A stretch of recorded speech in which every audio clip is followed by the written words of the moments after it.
A black screen on your ASUS NUC 14 Pro is often caused by Windows startup or boot issues.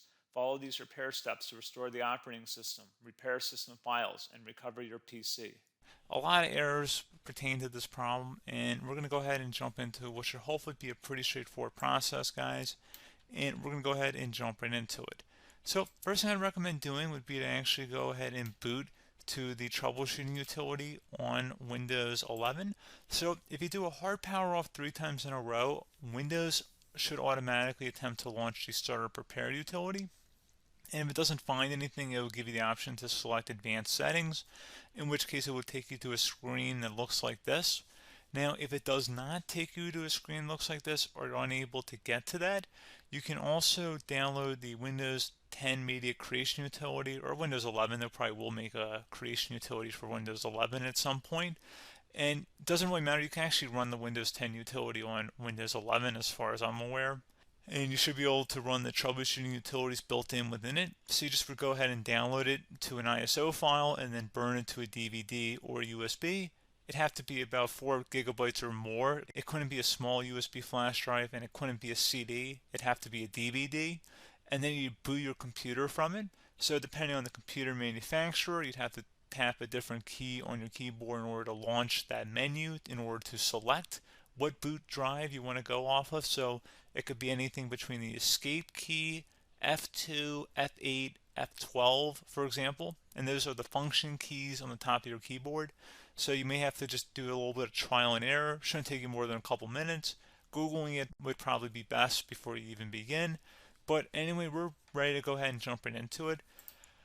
So we're on the choose an option page. So these will look very similar whether you're booting from it directly within Windows itself, or if you're plugged in a USB flash drive with the media creation utility installed and you selected the recovery option. So when you are setting up your Windows 11 installation or Windows 10, depending on the drive you're using, there should be an option to repair your computer in the bottom left corner of the dialog window, one of the first screens that comes up. You go ahead and select that, and then it would take you to a troubleshooting screen like you see here. And you want to go ahead and select troubleshoot, reset your PC, or see advanced options. And then there are going to be a whole bunch of options in here that we're going to explore in today's video. The first one, we're going to actually go underneath advanced options and then select startup repair, fix problems that keep Windows from loading. So go ahead and select that first.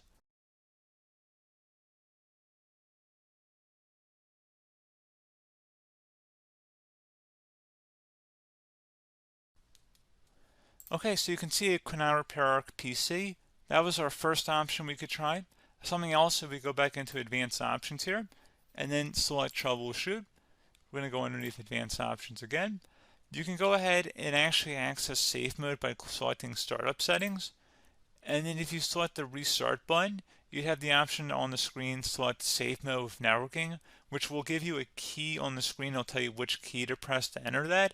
I believe it's the F7 key. It'll do that for you. I'm not going to go over that in today's tutorial because I don't really want to go into safe mode, but you're more than welcome to attempt that by going into here and then selecting restart.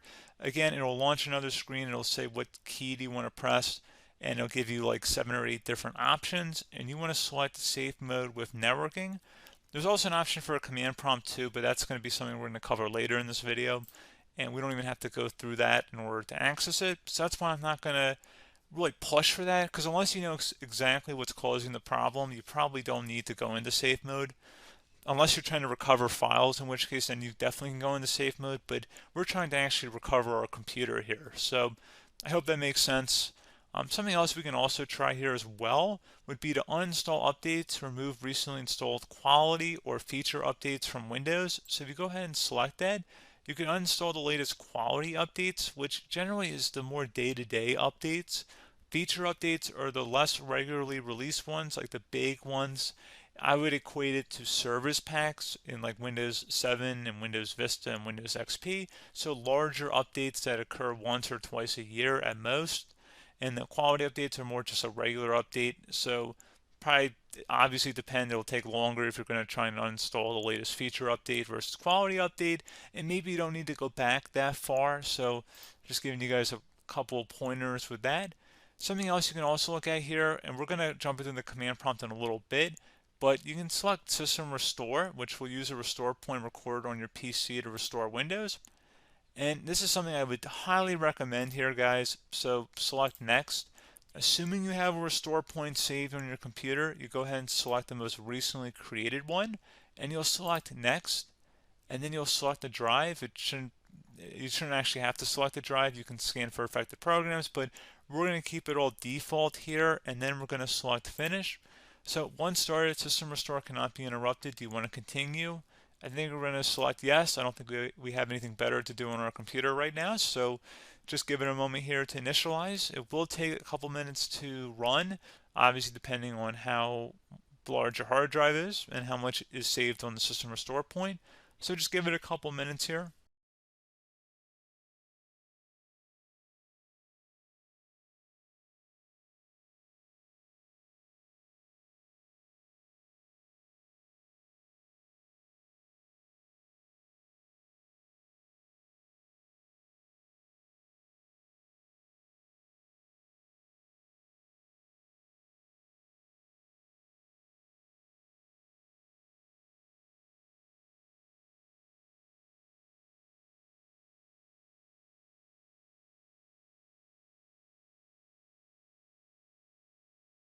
Okay, so you can see the system has been restored successfully.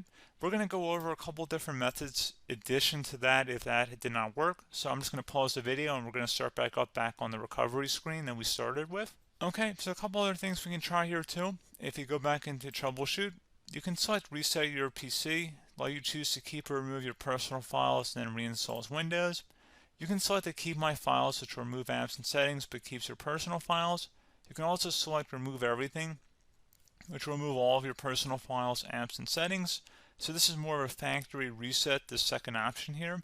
First option, it should not delete all of your personal files. However, it will pretty much clear most of your programs. And keep in mind, there's no guarantee that your information, number one, is even still available and easily recoverable on your computer to the point that you actually would be able to recover anything. And the second point is that there's always a chance that it won't actually recover and it will just do a factory reset anyway.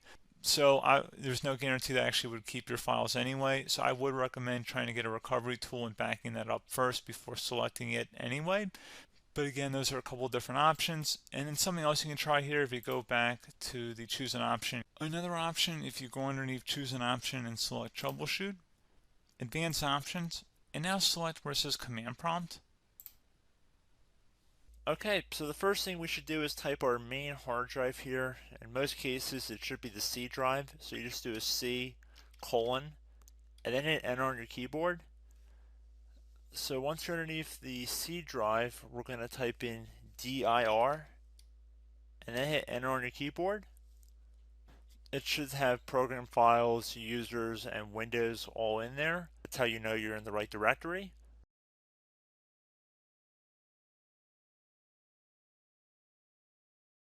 In some cases, it might be the D drive as well, so just keep that in mind.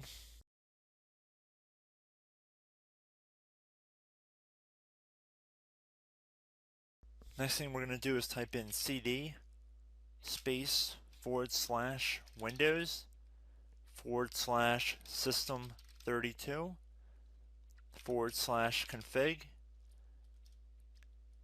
and then you're going to hit enter on your keyboard.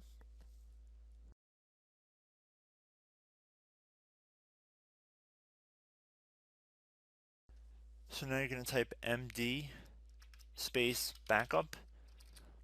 If you've seen other tutorials, it might also say to put down md backup.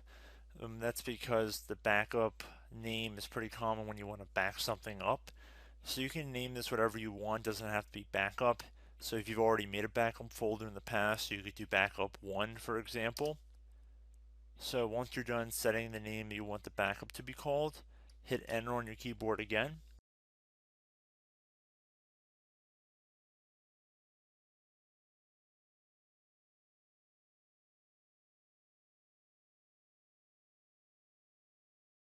At this point, you want to type copy, C-O-P-Y, space.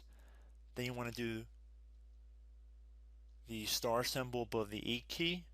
Then do a period or a dot, whatever you want to call it. Then another star sign. And then another space. and then type backup, and then hit enter on your keyboard.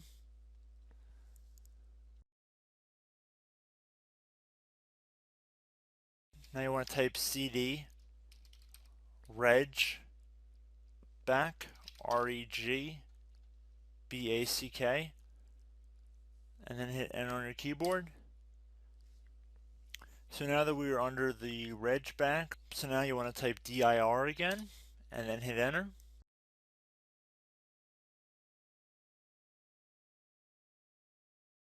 So now at this point we're going to type copy again. So copy, space, star sign,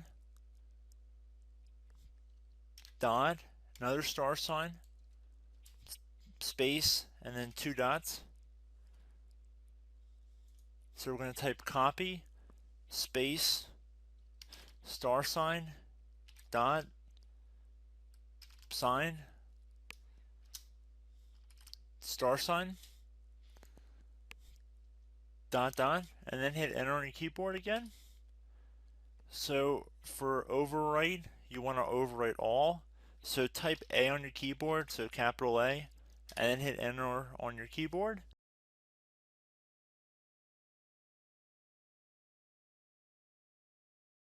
So at this point, you should be good to go. You can close out of the command prompt window, and if you accidentally continue to Windows 10, you should be all set. So I hope one of these 3 or 4 different methods we went through in this tutorial helped you guys out. Again, I'm not sure if you guys heard me earlier, but try to go back into your safe mode if possible and uninstall any programs you know might be conflicting with the Windows startup if you can get into safe mode. So just keep that in mind. Something very simple like that could be blocking up everything. So again, I hope this tutorial helped you guys out, and I will catch you in the next tutorial. Goodbye.